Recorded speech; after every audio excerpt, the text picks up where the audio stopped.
Thanks so much for joining us. I'm Lorelei Shamayo. We at Metaphysical Empowerment Events record interviews with our practitioners so you can get a sense of who we are before you come to our events. So here today, I'm interviewing Sessha. So Sessha, tell us a little about yourself and what you share at our events. All right. Well, I'm an intuitive diviner and I use tarot cards primarily. So what makes that a little bit different from maybe your standard tarot reading is that it's less about like future events and more focused on the internal and the person.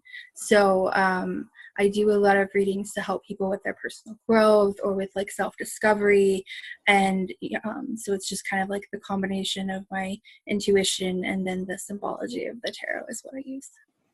Do you have a lot of different tarot decks that you use? Do you have a favorite? I do. I'm a bit of a deck hoarder.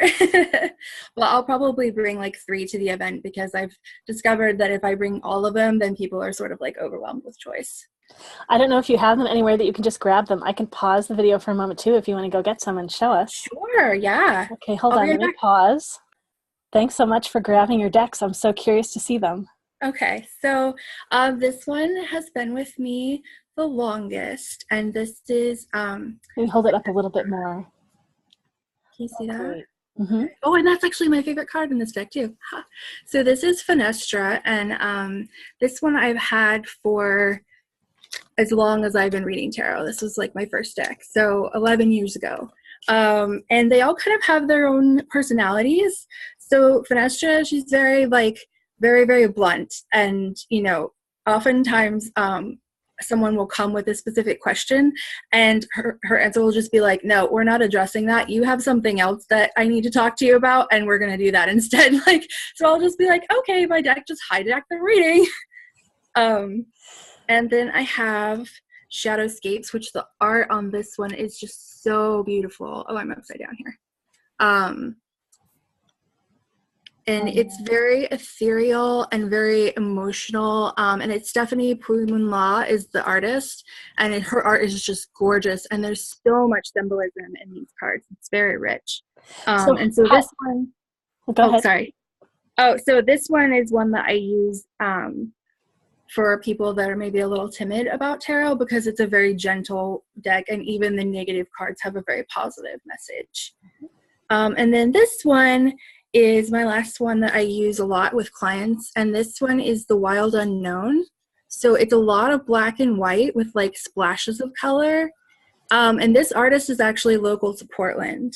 But this deck is really interesting. It's kind of got, it's almost got like an alien feel to it. Whenever I connect with it, it's less, and this one I'll often get a lot of the like direct speaking almost.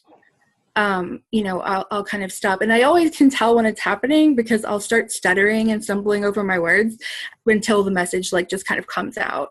And so that happens a lot with this deck, this last one.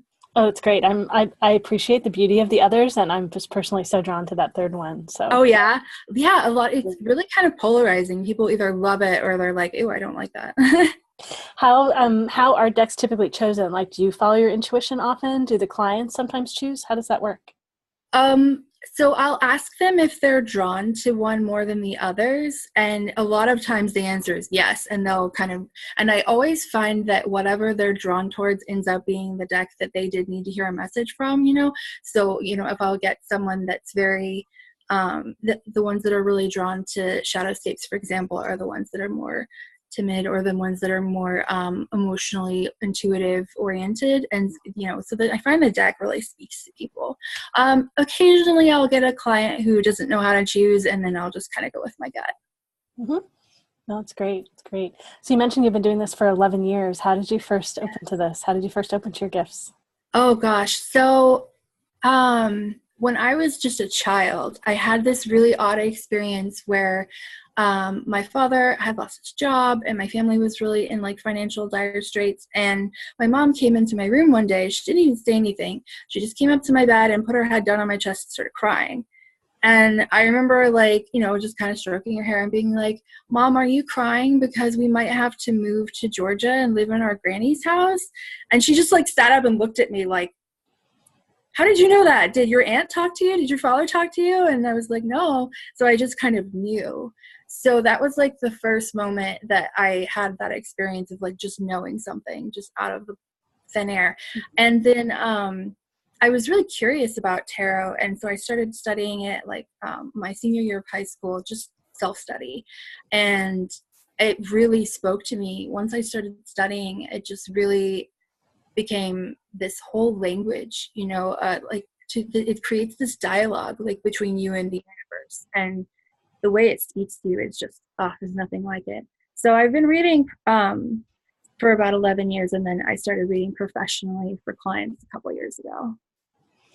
Oh, that's great. It's so fun. This is lovely hearing you chat about it. I so feel your excitement and your exuberance, and just I love it. Aware of, the energy flowing through you as you share. It's great. It gives me life.